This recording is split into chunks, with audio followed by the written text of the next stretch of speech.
Hey everybody, it's Calvin the Go here, and I am here discussing the One Piece Chapter 1071 spoilers.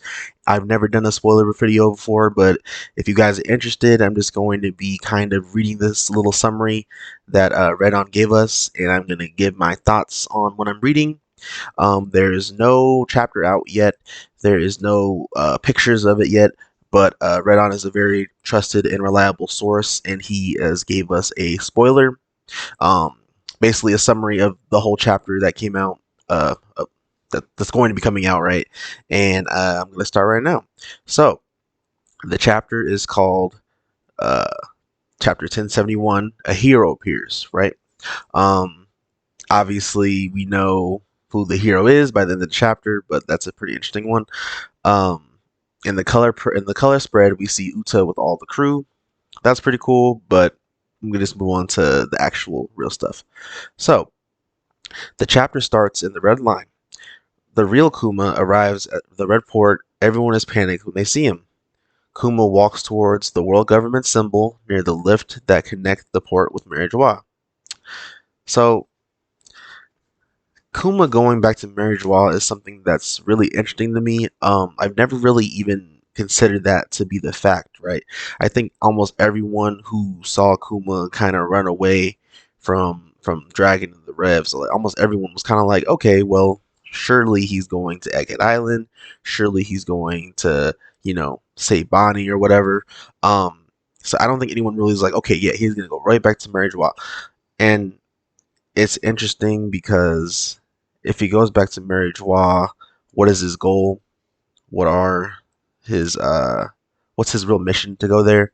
I think that's really what the main thing that I'm kind of wondering when it comes to Kuma going back to Mary Joie, right? After that, we see back to Egghead Island. Stussy comments that Lucci doesn't intend to obey the Marine's order. He wants to attack Luffy and Vegapunk. CP0 agents block all ports and ships on Egghead Island. Lucci is very angry. Lucci speaking. I don't recognize Straw Hat as a Yonko. So, he doesn't yet recognize Straw Hat as Yonko. He doesn't. You know what's interesting to me? A lot of people were kind of like, oh, he really got humbled on this stuff. But now it's kind of looking like Lucci himself has not lost his faith in himself at all. He wants to go back and attack them. And I like that he still has this confidence, even though I know he can't really, you know, do anything with this confidence, right? But I think it's cool that he's not just like getting punked out by Luffy, right?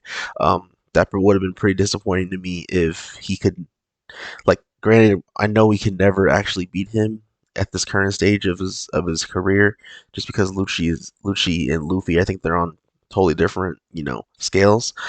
But I mean, let's be real. We saw Luffy knock out Kaido, right? I don't think Lucci will ever in his career be able to do something like that. But it is still interesting to think about, like, okay, he has no fear. I think I like that. Even though we know he can't do anything with it, right? Okay. So the next one, in the lab, all the Vegapunks are packing. We see just normal bags. I keep messing it up. Dang it. Let's see. All right, all right, all right, all right. Okay, sorry about that, guys. Yeah, we see them packing their bags. The seven of them will board the Sunny together. We do not see Atlas in the chapter. I think Atlas is probably most likely going to be getting fixed up right now, and so yeah, it makes sense why she's not in the chapter. Edison says there's one more person on Egghead Island that could help them. However, Edison is reluctant to contact that person since if he helps them, he can't stay on Egghead Island and will be hunted down by the world government as well. However, the real Vegapunk decides to call that person. The mysterious person speaks to Vegapunk in polite terms. We only see his or her face covered in shadow while he/she talks by Dindin Mushi. Vegapunk seems confident that this mysterious person can take care of CP0 while they get away from the island. Mysterious person. I've been waiting for your order. Of course I will help. See, this is an interesting one to me. I just read these spoilers as well. I haven't got to really think about who this person could be. Um, I'm sure there's going to be a lot of crazy theories coming out about this and saying, "Oh, it's going to be Scott Burkabon, it's going to be whoever the heck." I clearly, I really just don't know, right? There's not much information. Maybe if I can get a better look at the silhouette, but you know how Odo is with the silhouettes. He really loves to just completely mask things, right? Like I remember Green Bull people were mad that we didn't get to see a design because it kind of seemed like a weird thing to do. Like, why didn't you just give us a design? So it'll really be interesting to see who this is and if they can really hold off Super Zero by themselves. They're clearly really strong, right? Like I think I'd say above just a first commander even. Let's see. All right. Suddenly, the Frontier Dome disappears. Although no one in the control room did anything, Lucci wonders if this is a trap. Stussy seems confused as well. CP0 uses Geppo to approach the lab. Only Lucci, Kaku, and Stussy all stay with the CP0 agents. Pythagoras turns the Frontier Dome back, but CP0 are already inside. CP0 sees the Thousand Sunny at the entrance of the labo phase, and Lucci orders Kaku to destroy the ship.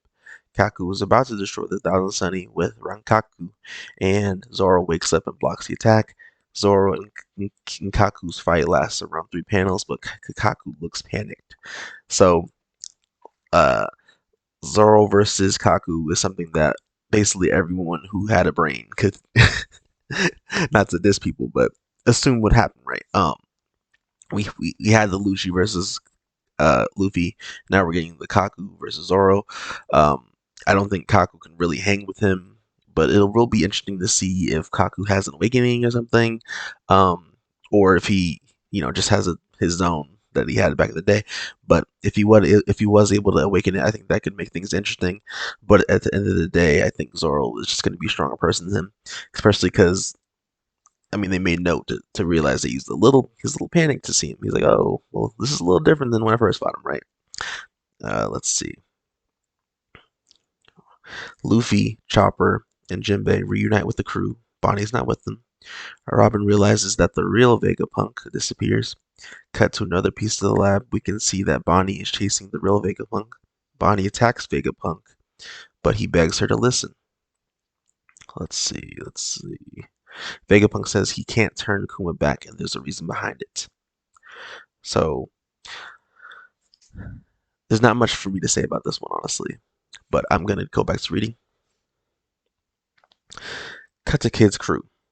They are approaching Elbaf. We see a massive island silhouette in the mist. Kid is very excited. Kid's only dialogue is Elbaf. Um, Kid going to Elbaf. The Kid Pirate's going to Elbaf. I think this is really interesting because he's really starting to get like traction and momentum to getting to the wars of the One Piece. I think the man marked by fire will be there. I think the man marked by fire is actually going to be Saul. Um, Especially kind of going back and seeing like, yeah, he's really connected to Elbaf. He's connected to the One Piece in ways with some of the knowledge that he probably found out during Ohara, right? Um, and the last scene. Cut now to Marine Base G14. Vice Admiral Dahl is arguing with someone on Denmushi. She says all ships must head to Egghead Island now. They can't spend their forces anywhere else right now. The person she's speaking to is Garp. Garp says, I've just arrived. Dahl says, what? In the last page of the chapter, Garp's ship arrives at G14 port. Helmeppo and Hibari are crying in the port. Garp says, get on, Helmeppo. Let's go beat up those pirates and rescue Kobe. End of chapter. Now, this is what I wanted to talk about, right? Um, the fact that Garp is really going to go save Kobe is just so exciting to me. Um, well, I think we're really going to be able to finally see how powerful the old Garp is. You know what I'm saying? I think we can really start to power scale the old man trio, especially Garp. I think the one thing that I never really understood is why people had old man Garp and old man Rayleigh on the same level when it was stated back in the day that Garp and Roger were the rivals, not Rayleigh and Garp. You know what I'm saying? I don't think they ever really were in the same tier. I mean, I know that Rayleigh is a legend as well, but I think Garp is just someone who is top 10 all time, top 5 all time, even, right? Um, fought against Rocks, fought against Roger. Literally, all his feats just show like that he was a beast back in the day. So to me, he's probably the strongest of the Old Man Trio. Even though Sengoku does have a mythical Zoandel fruit, which I think that can tip things a little too as well. Um, but the bottom line is, it's a little scary for Garp, right? This really does seem like something that can be used as a catalyst for Luffy hating Blackbeard even more, right? Feel like it's something that can be used where Garp potentially dies even against um, Blackbeard here, and it really just boils over the anger that Luffy has for Blackbeard more than ever before, and he would probably end up being the person that he's hated more than anyone. Uh, because think about it, like he would be the cause, like the indirect slash direct cause of the death of Ace, and would be the direct cause of his grandpa. So it's like, how do you not like completely despise someone who's done that to you, right? Because a lot of the people that he wants to defeat is literally just for someone else. But in this case, it would be a totally personal thing. It'd be so personal that how dare you, affect the people I love, right? And I think, unfortunately, that's kind of where it seems like it's going. But I'm really excited to see what Garp can do. Um, Garp is the hero of the Marines. Garp does not give a damn. He is like, Helmeppo, let's go. I think he needs a lot more than Helmeppo for backup, unless he really is that strong to where none of the Blackbeard commanders can even mess with him, and then he has to go straight to Blackbeard, right? But I'm not sure that's going to play out.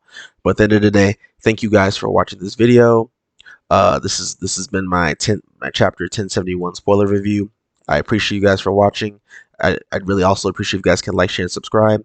Calvin the Goat signing out. Have a good day, guys.